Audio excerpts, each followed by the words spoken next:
Avidita from Explorica, and today we have with us someone whose story is sure to give wings to people who aspire to follow their heart. She's someone who's India's fastest woman F4 racer and an airline pilot. On this Women's Day, let's bring us the lady who fights speed, Miss Sneha. Hello, ma'am. How are you? Hi, I'm good. I'm good. I'm very happy to be on your platform. How was COVID and lockdown period for you? How did it go? It was quite difficult actually. I was going through a knee injury, and for somebody who's doing so much, suddenly when everything comes to a stop, it was very difficult. It was mentally quite challenging, and the fact that neither of my jobs I can do work from home. I can't fly or race at home. So it was difficult. I tried to stay fit as much as I could with yoga mat exercises, body weight exercises, and meditation. Then once the lockdown started to open, I started walking a lot, but it's just not the same as gymming or swimming. So I'm still missing Exactly. swimming a lot because it's a huge part of my workout. Since once you have injuries as a sports person, you have to swim because they're easier on the joints. So yeah, but now it's good. We're flying a lot. I'm flying 75 hours I flew last month, which is more than pre-COVID. And also I am doing a lot of racing related work. Right? So, Formula racing and airline pilot, both are very unconventional jobs. So, on this Women's Day, we'll really like to know how did this come into picture? How did your journey start? How did you choose your career path? Oh, well, it was quite different. When I was young, I was not a very conventional kid, like you said. I used to love speed. I didn't like dolls a lot. Of course, I like playing a lot. I had toys, but I liked cycling a lot. I had a sports cycle, not quite the ladybird with ribbons hanging on the side, but I had a sports cycle with curved handles and gears, etc. So I used to ride that on the street, and sometimes motorbike riders would try to race with me. So I was like, okay, bring it on, and I would race sometimes and will, but I was young, so and I would win against motorbike. So I knew there's something inside of me, and I need a platform to express it. So that's when I found a go-karting track and tried my hand at it. So I think it a lot came by following my instinct and always exploring more, taking the next step. So the moment I sat in the cart, it was like adrenaline rush was like never before. Then I tried to seek training from local mechanics because I did not have professional training access. Then I learned basic techniques like braking, cornering, overtaking, and steering. With these little skills, I started participating in a lot of local races. So I was just 14, so I waited till 16, till the time I passed my 10th to start doing local races. Then I won a lot of these. Then I got approached by national team, then national karting, then national racing, then Formula National Racing, and then International Saloon Car Racing and International Formula Racing, becoming the first Indian woman to win a racing championship for India. So that worked out well.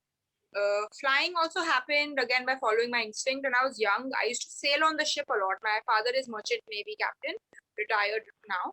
So I would sail for months with him, and I would interact with a lot of machines, with a lot of radars, maps, charts, flags, whatnot. So and I was very curious child. I used to ask a lot of questions, which was quite annoying to my parents and my teachers, honestly.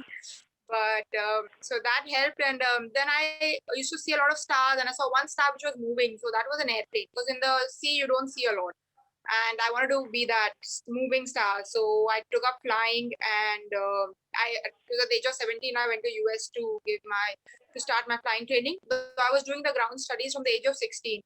From a very young age I'm multitasking, and I think that's one of the big secrets to my current success. As you talked about multitasking, and till now you are as a airline pilot as well as a racer. So how did you balance your work life? How do you still balance your work life? And when you started, you said you started it at the age of 14 to 16, when you were also dealing with your academics. So what is your tip on balancing the work life? Yeah, I think first thing is difficult, no doubt, but and few times my health has crashed. I won't deny that. But I think that's the only secret to success. I feel success always happens outside your comfort zone. If you're doing just one thing in a day, it's just not enough. One career, one subject, one studies is not enough if you really want to excel. And it's not about excelling as compared to others, it's to maximize the time you have in your life. Because I was racing, flying, doing my ground studies for pilot. I was doing I was doing my 12th science at the time, and then at 17 I went to USA, so it was difficult. But when I came back, I was converting my USA license to my Indian license, which is difficult. There are exams happen only once in 3 months, and you have to pass. You have to get at least 70% to pass, and like a lot of other subjects. And so I was working. I was also working with the team as a trainer, tuner, mechanic, to subsidize my racing costs because it's quite expensive. At the same time, I had some injuries. I used to carry books on track, study between sessions, and honestly, it was not that torturous as people think working hard. It's just that the media industry is such, which is becoming slightly more educational now, such as what we are going to do. But it just hooks people on these soaps which go on for months, and then or cafes, you sit there, you just eat junk and watching movies, etc. So it just wants to pull people in. So I think the main secret to success is once you're on a path, not to get distracted on the left and right. You need to have a bit of a tunnel vision, and at the same time, you need to get a hold of your surroundings.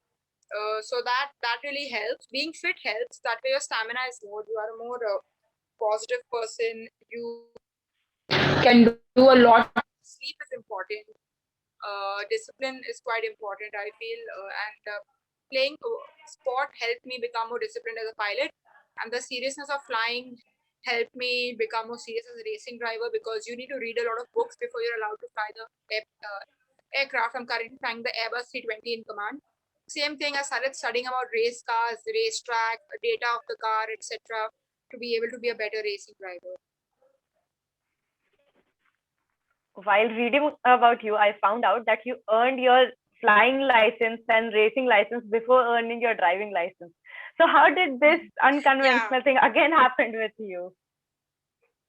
Yeah, it was quite odd. In fact, the first time I got my driving license was also because I was participating in a road rally, a time speed distance rally by Times of India. So I was 17 when I went for flying. I got my private pilot's license at the age of 17.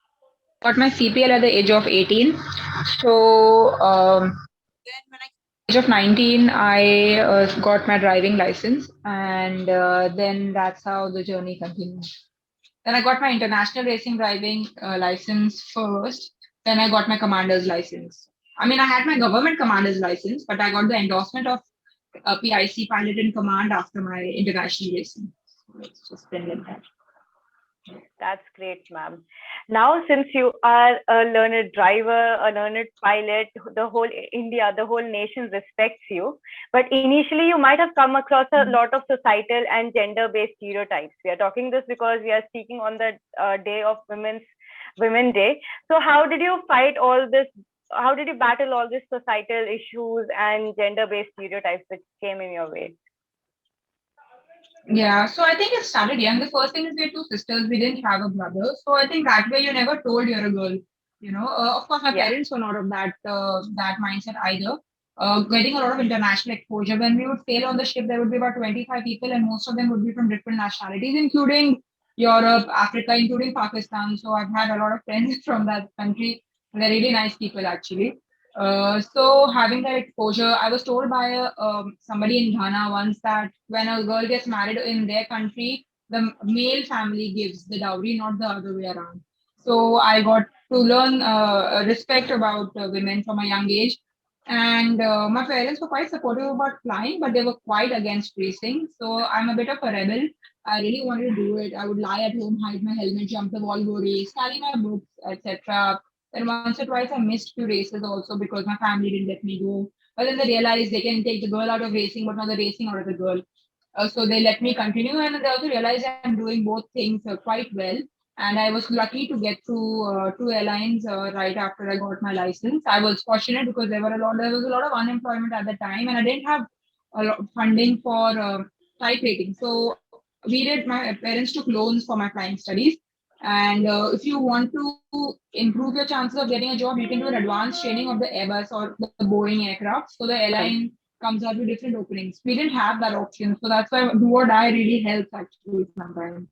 That's with racing. That's when you brake really late. That's when you have to land the aircraft in heavy rain.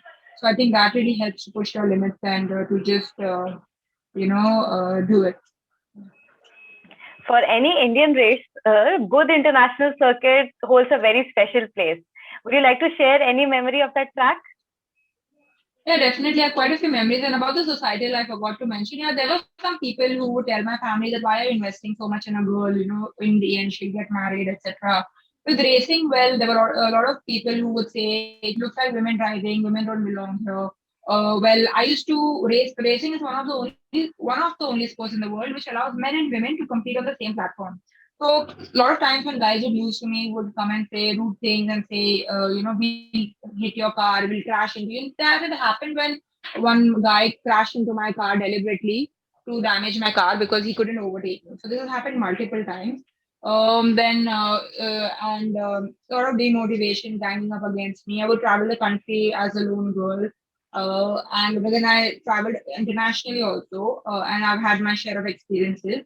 So it has been difficult, but I always channeled that aggression and that whatever grief into my driving, and I let my performance speak for itself. And I think that's the best comeback, they say. And that's what I like to tell everybody. This talk is cheap, so you should do it and show it. It's And about great. both It's international really great to circuit, hear yeah, from that you. is thanks. The Booth International Circuit, it's India's only Formula One circuit. It's really great facility. And we've had two Formula One races till date over there. The best of the drivers of the world have come. We from India have had currently, say, two Formula One drivers already. So that's a great number. And I've raced many years on the Booth circuit.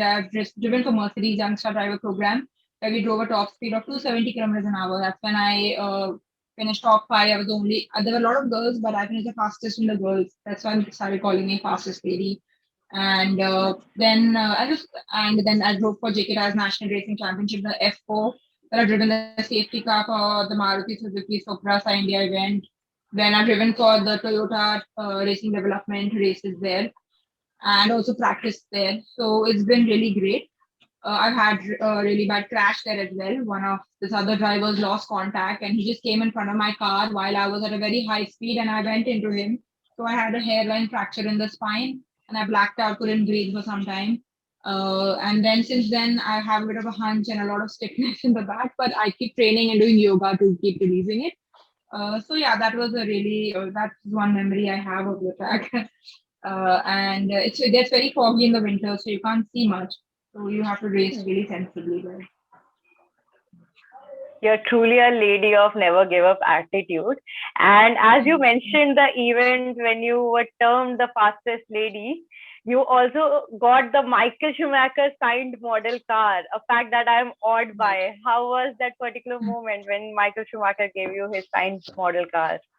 Yeah, it was given to me by a senior in racing in India. I didn't get to meet Schumacher yet, but it was a great experience. I still have it in my living room. I really like that car. And I was all the pits are labeled by the racing drivers who had occupied those pits, so they change only when next race happens. So that was a great experience too. Great. So, how is your relationship with JK Tires? They are your current sponsors. Yeah, JK Tire and Indigo are my current sponsors. I've also had DV Motorsport in Malaysia who has sponsored me, and and a few other people. I've driven some sponsor championships in, I can say, a scholarship selection by the W Series. I'm currently representing them as regional ambassador in India. So it's great. JK Tires does a lot for women in motorsport. Thanks to their support, I could inspire a lot of women to come forward, and they are supporting a lot of women rallies where I go, I try the lead car or I give a talk on road safety, etc. So yeah, it's a really great relationship with JK Tires. So is with Indigo. Initially, when I started racing and flying together, they didn't know about it, and I used to use all my personal offs and leaves to race, and it was very difficult. I used to get really exhausted. But as they got to know, they felicitated me. Then I asked them if they could help me. So they modified my leave plan in a way where I can fly as well and race as well. Though it was still not, I mean, they were very helpful, but as compared to other racing drivers, I wouldn't get as much practice or as much simulator time or fitness time because I'm flying 4 sectors a day, waking up at 3 a.m. in the morning. There's an aviation medicine is a relatively new field aircrafts were invented in 1904. It is 2021. Barely one generation of pilots has flown, and that too the way we are flying these days is very different from how they flew. So aviation, when you go through pressurization cycles, you're flying 4 sectors, so it's like a bottle gets crushed and opened. It's not that drastic, but it happens to your lungs and all your muscles. That along with the fatigue from racing, the vibrations, the G's, so nobody can really pen it down, and that together combined, the recovery times really increase. So it would affect my performance sometimes, but I would still like I said, give it all sort of. So it really helped. I've had few injuries off track also because my health crashed. I had a knee injury for 11 months and then other things, but it worked out. So yeah, Indigo is quite supportive too. Ma'am, as you talked about the G forces, what is your workout regime that helps you fight all those great G forces on the track? So initially I was misguided. People said just do cardio, and I did a lot of cardio. I became quite skinny, but that's not right because the women have slightly lesser muscle mass than guys. So we need to do a little strength training also. Even guys in racing need to do strength training. So you need to have good endurance, that's cardiovascular, and your muscle endurance. So there's a way to train your muscles so that they can hold oxygen for longer. You don't want bulk because if you have bulk, you get stiff. You can't maneuver the car properly. So I was working out up to 5 hours a day in Chennai. I was going to Sports Dynamic, which is a specialized gym for racing, only one in India. So 2.5 in the morning, 2.5 in the evening. Of course, these were the days when I was flying half day and not full day, because then I cannot let my glucose levels go so down because then I can't concentrate in flight. So I had to really manage it. And say beach running, I used to run on the beach to avoid knee injury. Then we had a steering wheel loaded with weights to train the arms. Following which, then we used to do basic core strengthening, back strengthening, push-ups, burpees, star planks. We used to do HIIT, something called what do you call it? Something like circuit, but more intense to the point where you puke sometimes. So it was quite strenuous. We also trained in Europe under some really experienced Formula One people who train Formula One. They came to take our fitness tests and all. So it was fun. Yeah. Great. So, what is your final message to all the women and people looking you out there on this Women's Day? What is your message to them? I'll just say now is the time for women to really succeed and get there. Like I always say, once the helmet is on, I'm not a man or a woman, I'm only a racing driver. And that's the attitude women should carry to their workplace and to wherever they go to perform something or their sport. Because a lot of time women are told to pick a profession made for women. So I would just like to tell them that you like and make your own place and make your passion your paycheck. Build a life, build a family, supporting you and your health career, not the other way around. Don't try to change all this for that. So yeah, just have a good support system. It's important, and just work hard, and yeah, just be your own boss. It's great, ma'am. It's great talking to you. Thank you for this lovely interaction. Thank you. Thanks. Great.